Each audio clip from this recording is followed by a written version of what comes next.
BRS జెండా గద్దెలు కూల్చాలని చేసిన వ్యాఖ్యలపై సీఎం రేవంత్ రెడ్డిపై కేసు నమోదు చేయాలని నారాయణపేట ఎస్పీ కార్యాలయంలో ఆ పార్టీ జిల్లా అధ్యక్షులు మాజీ ఎమ్మెల్యే రాజేందర్ రెడ్డి ఫిర్యాదు చేశారు. ఈ నెల 18న ఖమ్మంలో నిర్వహించిన కార్యక్రమంలో సీఎం రేవంత్ రెడ్డి గ్రామాల్లో ఉన్న బీఆర్ఎస్ జెండా గద్దెలను కూల్చాలని మాట్లాడారని రాజేందర్ ఎద్దేవా చేశారు.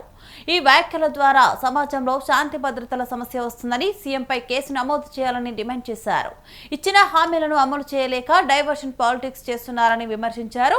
మంత్రుల కమిషన్ వ్యవహారం, అవినీతి విషయాలు బయటకు రావడంతో వాటి నుంచి దృష్టి మార్చేందుకే ఈ తరహా వ్యాఖ్యలు చేశారని ఎద్దేవా చేశారు.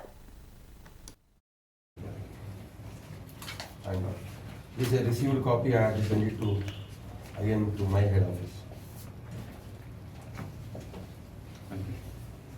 18వ తారీఖు ఖమ్మం సభలో గౌరవ ముఖ్యమంత్రి రేవంత్ రెడ్డి గారు అతని స్పీచ్లో పచ్చిగా బీఆర్ఎస్ పార్టీని పార్టీ కేడర్ని తిడుతూ, అలాగే గౌరవ మాజీ ముఖ్యమంత్రి కేసీఆర్ గారిని తిడుతూ ఈ పార్టీని బొందబెట్టాలి, ఈ పార్టీ పల్లెటూరుల ఈ పార్టీ జెండా దిమ్మెలను పలకొడితేనే ఎన్టీ రామారావు గారికి డిస్టర్బ్ చేస్తే స్పీచ్ ఇచ్చినందుకు అతని మీద ఒక ఎఫ్ఐఆర్ చేయాలని చెప్పి ఇవాళ ఎస్పీ ఆఫీస్కి వచ్చి ఒక కంప్లైంట్ ఇవ్వడం జరిగింది. ముఖ్యమంత్రి స్థానంలో బాధ్యతాయుత ఒక స్థానంలో ఉండి ఆయననే ప్రొవోకేటివ్ స్పీచ్ ఇస్తాడు, ప్రొవోకేటివ్ చేస్తాడు, ప్రజలను అల్లకొల్లం చేయడానికి ప్రయత్నిస్తాడంటే ఈ తెలంగాణ ఎక్కడ పోతుంది అనేది మనం అర్థం చేసుకునాలి.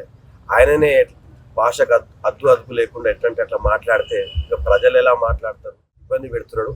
అంతేకాకుండా ఇలా మొన్న జరిగిన కథనాలన్నీ చెప్పి తెలుసు మీకు. ఎన్టీవీ కానీ, ఆంధ్రజ్యోతి కానీ, TV9 కానీ అన్నీ వాళ్ళ పంచుక తినే దాంట్లో దాన్ని డైవర్ట్ చేయాలని అంతా బయటపడ్డది ప్రజలకు. అది బొగ్గు గన్ల పంచాయతీని బయటపడినాక ఇలా ప్రజలది మళ్ళా మైండ్ డైవర్ట్ చేయాలని చెప్పి హరీష్ రావు గారిని టెలిఫోన్ ట్యాపింగ్ కేసు మీరు సిట్ అని చెప్పి నైట్ నోటీస్ ఇచ్చి వాళ్ళు రమ్మని చెప్పారు. ఎంతవరకు సమంజసమని అడుగుతున్నా. ఆల్రెడీ కోర్టు డైరెక్షన్ ఇచ్చింది, ఆయన క్లీన్ చిట్ ఇచ్చింది సుప్రీంకోర్టు.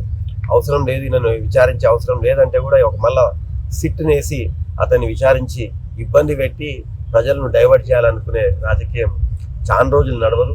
ఈ రేవంత్ రెడ్డి ఎప్పుడైతే గద్దె దిగుతాడో అదే ఎన్టీ రామారావు గారికి నిజమైన నివాళని చెప్పి నేను ఈ సందర్భంగా నేను తెలియజేస్తాను. Thank you.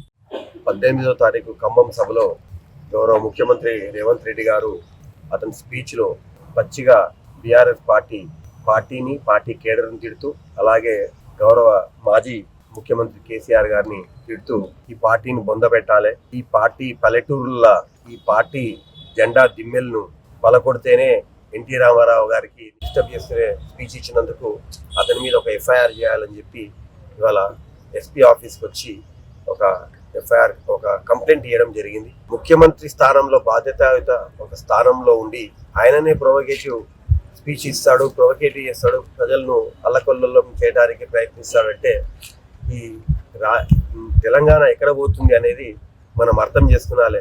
ఆయననే భాషకు అదుపు లేకుండా ఎట్లంటే అట్లా మాట్లాడితే ఇక ప్రజలు ఎలా మాట్లాడతారు, ఇబ్బంది పెడుతున్నాడు.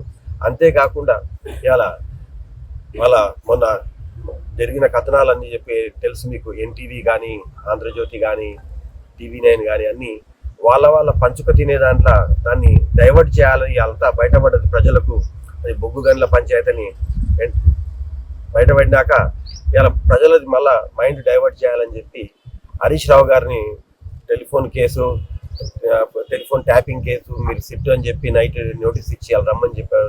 ఎంతవరకు సమంజసమని అడుగుతున్నా. ఆల్రెడీ కోర్టు డైరెక్షన్ ఇచ్చింది, ఆయన క్లీన్ చిట్ ఇచ్చింది సుప్రీంకోర్టు. అవసరం లేదు, నన్ను విచారించే అవసరం లేదు.